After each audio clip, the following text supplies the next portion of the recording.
Bueno, en este vídeo vamos a comentar las diferentes ecuaciones del plano y bueno, los elementos que se encuentran en ella. Bien, vamos a recordar que para hallar la ecuación de un plano necesitamos tener un punto y dos vectores que no sean proporcionales entre sí. Vale. Entonces, la primera de las ecuaciones del plano sería la ecuación vectorial. Imaginaos que nos dan la ecuación vectorial de un plano. No es muy normal, ¿eh? La verdad que un examen es raro, pero bueno, si nos dieran la ecuación de un plano, pues en forma vectorial, como esta que tengo aquí, ¿vale? Sería esta. Bueno, pues tenemos que tener en cuenta varias cosas. Entonces, a ver, aquí aparece el punto y los dos vectores. El punto sería este de aquí. Y los vectores son los que aparecen, cada uno de ellos multiplicados por un parámetro alfa y por un parámetro beta.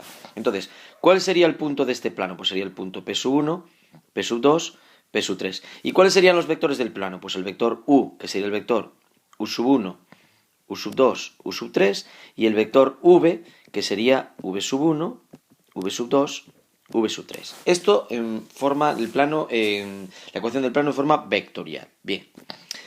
Ecuaciones paramétricas. Bueno, pues son estas que tenemos aquí. Esas son las ecuaciones paramétricas del plano. Y entonces en las ecuaciones paramétricas tenemos que saber leer también. Entonces, esto que aparece aquí serían las coordenadas del punto. Los que aparecen multiplicados por alfa sería el primer vector. Y los que aparecen multiplicados por beta el segundo vector. Entonces, el punto, igual que antes, sería el P sub 1, P sub 2, P sub 3. O sea, la primera columna. El primer vector, que sería U sub 1, U sub 2, U sub 3, o sea, la segunda columna, los que están multiplicados por alfa. Y el otro vector del plano V, que sería V1, V2, V3, que sería la tercera columna, los que están multiplicados por beta. Bien, y por último, nos pueden dar la ecuación de un plano en forma pues general o implícita, como esa de ahí.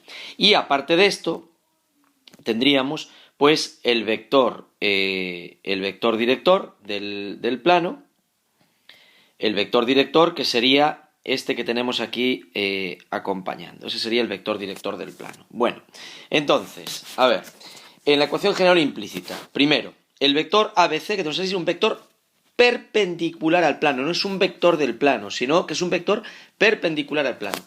¿Cómo podríamos hallar un vector del plano con la ecuación general o implícita? Pues mirad, le podemos dar valores, por ejemplo, a dos de las letras, a y a z, y obtener el valor de x. Con eso sacaríamos un punto P del plano. Por ejemplo, pues no sé, z igual a 0 y y igual a 0. Bueno, en la ecuación general o implícita faltaría el más d. Me lo he comido, me acabo de dar cuenta, falta ahí un parámetro. O sea, la ecuación general del plano sería ax más bi más cz más d igual a 0. Entonces, en esta ecuación le damos un valor a x, por ejemplo, y un valor a y, y calculamos la z y tendríamos un punto pues P sub 1, P sub 2, P sub 3. Bien, ahora le doy otro valor diferente a x, a z, por ejemplo, y calculo la y. Y entonces tendría otro punto q, que sería pues q sub 1, q sub 2 y q sub 3. Bueno, pues con estos dos puntos que hemos calculado en la ecuación del plano, hacemos el vector PQ y ya tendríamos un vector del plano, ¿vale?